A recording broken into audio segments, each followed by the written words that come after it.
Hello বন্ধুরা, good afternoon. কেমন আছো সবাই? আশা করি ভালো আছো। আমি অনেক ভালো আছি। তো আজকে তোমাদের সঙ্গে শেয়ার করতে চলেছি আমের আচার। তো আজকে আমি আমের আচার করব। তোমাদের সঙ্গে অবশ্যই শেয়ার না করলে আমার মনটাই ভালো লাগে না।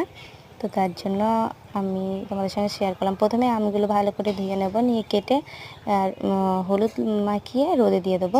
তো রোদে দেওয়ার পরে এই দেখো আমি কিন্তু তারপরে এই যে আমি কিন্তু তুলে নিলাম। আর এখানে আছে 5 ফোড়ন, জিরে, ধইনে, শুকনো লঙ্কা, তেজপাতা আর মৌরি।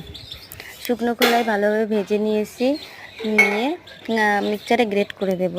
আর ফোড়নে দিলাম 5 ফোড়ন, 5 ফোড়ন আর শুকনো লঙ্কা। তেজপাতাটা দিতে আমার খেয়াল ছিল না, তাই দিতে পারিনি। তারপরে তেলের মধ্যে দিয়ে দিয়েছি আমগুলো। তো আমগুলো ভালোভাবে ভাজা করব। আমগুলো ভাজা করতে করতে আমি একটু লবণ দিয়ে দিলাম। লবণটা দিয়ে দিলে কি আমের থেকে জলটা আর যেটুকু জল বেরোনোর বেরিয়ে যাবে। তো তারপরে যে ঢাকা দিয়ে দিলাম। আর এই তার ফাঁকে আমি মিক্সারে গুঁড়ো করে নিয়েছিলাম মশলাগুলো। তারপরে এই যে চিনি দিয়ে দিলাম। এখন চিনি দিয়ে ভালোভাবে নাড়ানোর পালা। ভালোভাবে নাড়িয়ে নেবে। তারপরে এই দেখো চিনিটা গলে গেলে ঠিক কেমন হবে। এবার এই চিনির রসের ভেতরেই কিন্তু তোমার আমটা গলবে। তো তারপরে প্রায় কিন্তু আমার হয়েও এসেছে।